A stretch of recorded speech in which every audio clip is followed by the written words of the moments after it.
every Jurassic Park and World film leading up to Jurassic World Rebirth. We've made it to Jurassic World Dominion.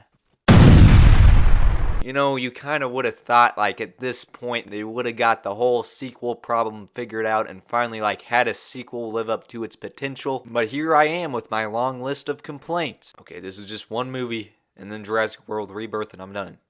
This video contains spoilers. So anyways, before I hop into the review, keep in mind this is just my opinion. Share what you think about the movie in the comments section down below. Without any further ado, let's hop right into it.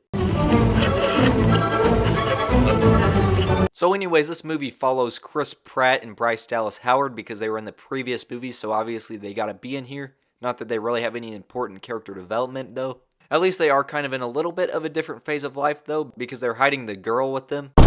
Not in a weird way though, it's like they're the father and mother figure to her. And this girl from the previous movie, it's finally revealed she is in fact like a clone of her mother that her mother made, but she was modified to not have diseases that the mother had that killed her, and then the mother gave birth to her.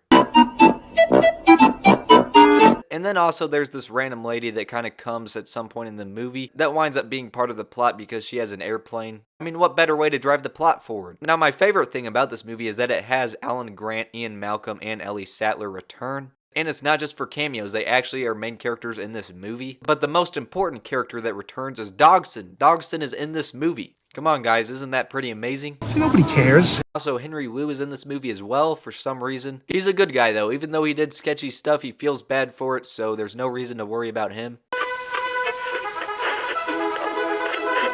So the story in this movie makes about as much sense as the reason why my hat is on sideways. So basically 4 years after the dinosaurs left the mansion, they've been spread out across America, and apparently not too many people have been concerned about hunting them. Like, I almost feel like the government could take care of the dinosaurs faster than anyone could hide them or have them reproduce. But whatever, anyways, for some reason the girl gets kidnapped in this movie. So Chris Pratt and Bryce Dallas Howard have to go on a mission to rescue her. And then in the meantime, the original trilogy characters are trying to expose Dodgson. And there's a lot of locusts in this story because they're in the story for some reason. And it legitimately surprises me that they had the original trilogy characters and the new trilogy characters be separated for most of the movie until like the very end where they meet, and it's kind of cool. So the huge problem I have with this movie is that they don't have dinosaurs roam around in huge cities. That was literally the ending to The Lost World Jurassic Park in 1997, and ever since I saw that movie, I immediately went, they need to make an entire movie about dinosaurs going crazy in a city. And even though this movie was the absolute perfect opportunity, the dinosaurs are just not really in urban areas. My disappointment is immeasurable, and my day is ruined. And I mean, when it comes to the action, like, there's not that much cool stuff they do. I mean, there's just no novelty at this point to seeing dinosaurs kill people. Like, it's getting old. And you know the main characters aren't going to die because this movie continues to have them all have plot armor. Although the ending is admittedly a little bit cool. So this movie meets the Jurassic Park standards where it has good enough VFX. The costume design and cinematography feels about right, but nothing really blew my mind. So you had Michael Giacchino returning for the score, and I mean it's good, but like that's all I have to say about that.